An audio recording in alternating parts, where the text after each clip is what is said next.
Welcome to the next episode of Open Books with Alana and Erin, two female leaders modernizing the accounting and leadership space. As we teased last episode, today we're going to be talking about powerful questions, which I think is a really good topic coming off of the burnout episode, because by asking these types of questions, hopefully we can avoid burnout and resolve other issues. It also allows us to build our teams up in that they can start answering their own questions. Again, kind of alleviating some of those items that might push us towards burnout. So I want to spend some time talking about how we develop and present these questions to our teams. You ready? Yep. Awesome.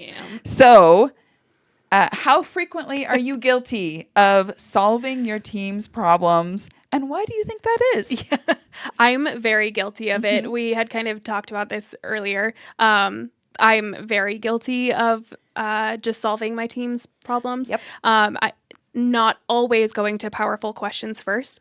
I do, however, feel like I've made traction in the last couple months. Great. Strictly out of probably like self necessity, because I was finding that I quite literally was not getting anything done. And that was only impacting, then leading to my burnout, like we talked about last episode. Yep. So I think just out of necessity, I really started to explore ways that I wasn't jumping in to solve things right off the bat. And one of the things was that came up for me was the powerful questions, to put it back in their court and allow them, to be able to solve their own challenges. I think that's hard, though. For me, I found there's guilt associated with not just finding the solution for them, because then that means they might have to struggle a little bit. And that's hard as a leader, to watch your team have to struggle and not have you be the end person, the end goal. But I think once you work past that, I think, you find the benefits, which we'll talk about in the next episode or next question, but it can be hard in the beginning. Definitely. So what about you? This is something I've actually gotten worse at over the years. I found when I was working at the larger firm, I felt better about being like, oh, this person can help you, go talk to them. Because we had other subject matter experts that could help, and it wasn't always on me. But now moving to a smaller firm, where I would say our team is really close knit, and I have like scheduled one-on-ones, so like I'm the default person that a lot of people ask, and it is so hard not to just like, oh, this is what you do. This is how you fix it. Amazing. Great. And then realize like, oh, I just didn't give them the opportunity to learn at all. I just solved it and moved on. So it is something I'm actively working on. I have gotten worse at it, and I know I need to get better. And it's probably within, I'd say, the last month that some things happened at work, and it made me realize how much I had been just solving the problems rather than asking these powerful and good questions that would help my team learn. And so now, like the last month, been focusing on it. I think things are slowly getting better, but sometimes putting our team under that pressure is going to be good for them, even though it is hard. Definitely felt guilty from that as well. Like, oh, I know they're going to struggle with this, but that's how I learned a lot of stuff too. It actually made me learn better by struggling, because I looked for more resources. But that is so hard to let your team do. Very, very. I just want to like push you in bubble wrap, wrap you in bubble wrap. Like, I will protect you from everything. Here's the solution. Right. Yeah. But that doesn't help them at all, and just makes more work for me down the road. So trying to repeat this and tell myself this is why you need to do it. Exactly. But it's definitely hard. So when we're asking kind of our team to think about these questions, what are some of the future impacts you can see by asking your team these questions and having them answer them? Well, I think a lot of it points to long-term benefits because you're helping them create the tools to solve something now and then be able to utilize those tools or probably utilize the solution they found long-term, right? So Yeah. I think it's definitely short-term investment, right, for longer-term benefit. You touched on the last episode about that's how you learned, right? Is somebody pushing back to you the questions for Right. you then to take and go learn. And I would agree that's how I definitely learned a lot of what I did through those struggles is really how you learn and know what to either do better next time or just how to handle it next time. And so it's much quicker. But I think that's where you see the long-term benefits is they create those tools that allow them to solve the problems. Yep. What about Totally you? agree. I think a lot of our team already knows some, if not all, of the right answer Yep. too. So by asking those questions, we are letting them explain what they think and confirming what they Yep. think. And I think this played a large role in another episode we did a while back, which was like helping our team members move to the next level or Yeah. become leaders themselves. Yep. And that was all I did in trying to boost that person's confidence to the point where they felt comfortable taking on the responsibility of team members. And so often she knew the right answer. Yeah. She just didn't have the confidence to put it in place. So by making her explain like what she wanted to do or what she wanted to implement, and confirming that yes, that's the exact way to do it. You've got it. If you need support, let me know. Yep. She was able to build that confidence in herself and move on to, now she's leading her own team. I think you can see the same thing with team members becoming subject matter experts Yep. themselves and Totally. then being the person that people Yep. go to. I think the future impacts just kind of exponentially grow on top of each other. Yep. But it's hard to remember that in the moment when you're going over an issue or a question or whatever it is. Like, take that step back, Yep. ask those questions because it's going to be better in the long run, even though it takes more time, which we've discussed as well. Yep. Well, and I think too, to your point, long term, it also allows other people to become the mentors, right? As opposed to it just sticking with one leader. But it allows, like, if you have other team members who want to help mentor other team members or want to become a subject matter expert or just like stretch that muscle towards like becoming a resource for people. I think kind of a lower stakes way to do that is to slowly transition people into like, okay, you have this question, this other individual is really learning a lot about that or has other knowledge that might help. So I think not only are you helping the person that came to you with the original question, you also have an opportunity to help another team member who wants to fill that role in the team as well. It is also a great celebration point when they are answering the questions and you see their confidence build. You can celebrate their growth with them, which is something that we should probably talk about at some point. Yeah. Growth celebrations and how we do that with our team and how we recognize that with our team. Because I think we often get lost in the day-to-day. Yeah. But this gives you a tangible thing that you can go back to. And if they're ever having an off day, you can reference back to it. Remember, you are capable of doing this stuff. You did X, Y, and Z, and it was great, worked out. And I just think building that confidence, especially as we talk about women or minorities in the workforce, like we need that. Totally. That confidence boost. And I think this really gives us the opportunity to do that with our team. Yep. Totally agree. So we talked about future impacts. We've talked about why we don't use them. What are some powerful questions? What are your favorites? Yep. How do you use them? Yeah. Take it. So one of my top ones is just asking them, what do you know to be true? Because I think this achieves a couple things. it helps separate fact from emotion because it's so easy to intertwine both of them and decide and think that is the whole situation. But then it also helps the team member start to learn how to streamline the thought process. Because I think so much of when somebody comes to a leader with a challenge is there is so much in the situation. A lot of times they can't even talk through start A to B to C in a very logical way because it all feels like it's contributing to the challenge instead of getting down to the main point.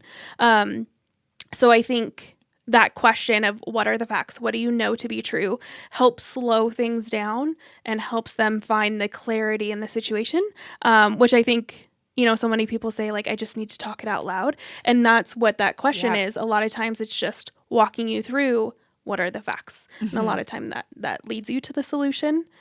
Another one I really like to ask is, what are your next steps?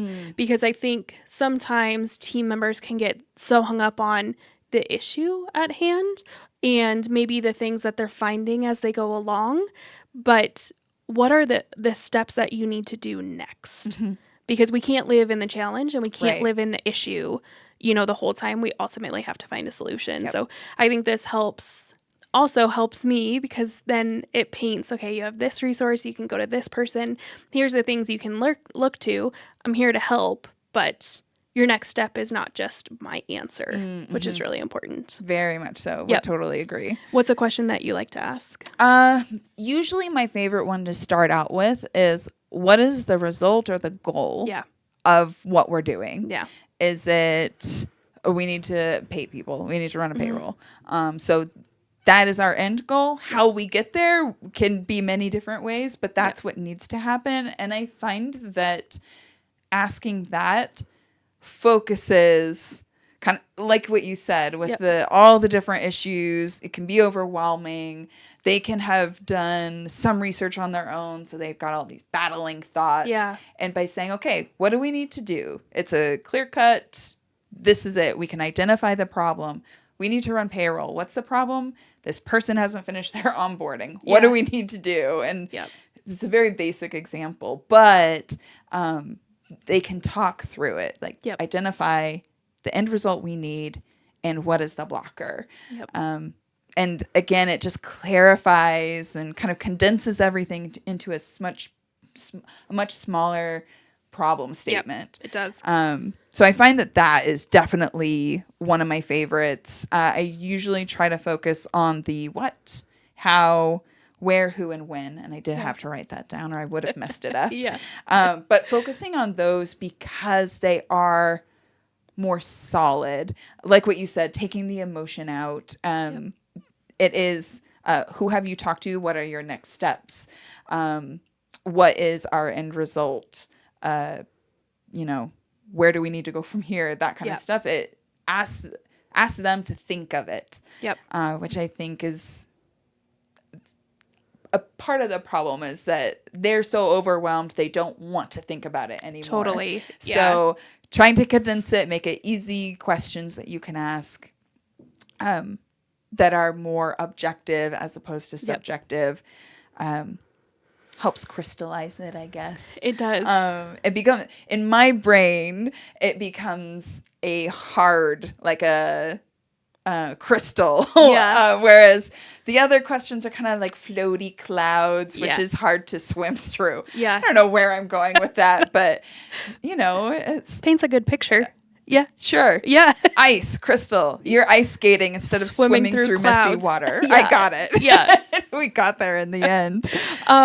One question that I also like to ask, and it is a recent one that came up for me, is when somebody is trying to work through a problem, because there's so much like feeding into the problem when they first tell you something. And many times usually a newer team member might be really hung up on one piece of the issue. And so after talking through what is the goal, they still might be hung up on one part of the issue. And so I like to ask, is that more important than the solution? And so if they come to Oh. me and it's like, okay, we've defined that the goal is X. And then as they're talking through to solve it, they keep focusing on Y. Mm-hmm. And you try to get them to refocus on, okay, but you're trying to solve this. And they keep bringing up, but why, but the why Yeah. issue, right? And so just stopping that thought for them and saying, is that more important than the solution? Because that creates a thought stop for them of Yeah. either it is truly right and we need to address it and the original issue can wait, or you got to stop focusing on that and let's focus on the goal that we need to get Yeah. done. Not to say that we can't like put that in a parking garage to come back at a one-on-one. We can always add to that list. But I think sometimes you have to create a stop for that person because they're so focused on what isn't our goal. Yeah. Oh, I love that. Yeah. I hadn't really thought about it that way, but you are so right that, and I think I do it myself. Oh, totally. I do Focus on too. this one thing Yes. and just spiraling out about this one thing when Yep. that's not the end result. That's like a tangential issue that can be resolved later. Yep. We need to get it resolved now. Exactly. Yep. Hadn't really thought about it that way, but Yeah. I love that you're putting a stop to that process. Sometimes you have to help. Yeah. For sure. Yeah. Because we both have that happen. To learn how to do that for myself. No, I get it. Yeah, I totally get it.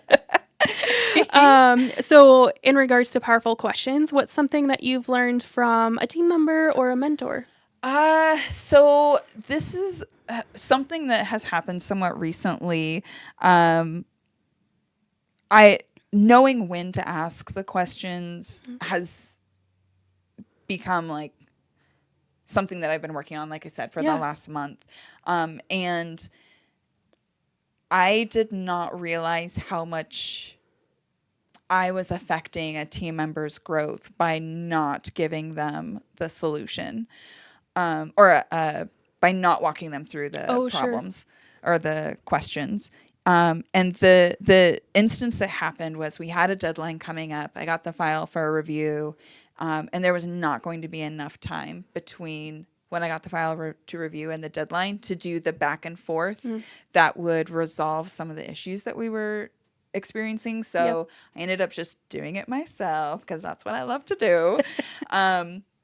But it, like, subsequently talking with that team member, it really impacted them, and not in a negative way. Yeah. Because they felt like failure and like they didn't do anything right. I had to redo everything, and it really was a huge blow to their confidence. And I can explain that, like, it was a deadline, it was a time crunch. We didn't have the time for the back and forth, but it just emphasized to me how much I need to leave space to have those conversations. And I was glad that she felt comfortable enough to share that it was not a great experience. Like, she didn't feel great. She felt really like, oh, I just put my leader under pressure, and she had to redo everything. And it just reemphasized, like, how little things, like, I think it's a little thing, I'm just going to redo this, it's not a problem, how it impacted them. So learned that. Hopefully I won't make that mistake again, or I'll build in space, or at least communicate a bit better if it happens again. I'm sure it will. But that's for me. How about you? So I've learned similar to you in just the importance of powerful questions, but even at like a colleague level, I have someone who asks me powerful questions, even when like I'm not necessarily coming to like solve a challenge, but we might just be talking something through, and they may notice that I'm trying to solve a fire at hand, and so I may not be exploring the bigger picture because I'm so focused on the end goal, and generally the quickest way to get there. But they take that opportunity to ask me powerful questions, to take a step back and like rethink through, make sure that we're coming to the most effective answer. But it's just, powerful questions are so helpful, even just colleague to colleague, which is really great. I mean, they're powerful for a reason, right? Nerds. So what would you tell yourself back then about powerful questions? again, how powerful they are. But I think just learning to ask myself the questions as well, because I think especially early on, you can get so stressed and, so frantic almost of trying to solve problems. I definitely experienced a lot of the, I can't even think straight. Yes. Right? Because I have so much information. Do I use all the information? Just even trying to logically think through the issue at hand. If I had started asking myself specific questions, I think it would have helped me to streamline my thought process a little bit more. Because like we had said, I think you learn so much when you solve your own issues. Yeah. So I would have just given myself some powerful questions to ask. What about you?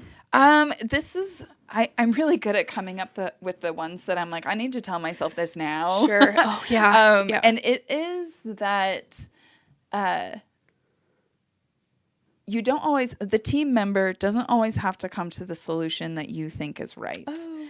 And also, if they come up with one that's a little bit wrong, that's actually good. Yeah. Because it's a learning experience. So letting them learn through a little bit of their own failure, but maybe we got to the right answer in the end, but it took a bit longer because of the way they chose to answer the questions and resolve it themselves. I think it's important to let them experience that. Yeah. Because then they're going to pick up on what's efficient, what isn't.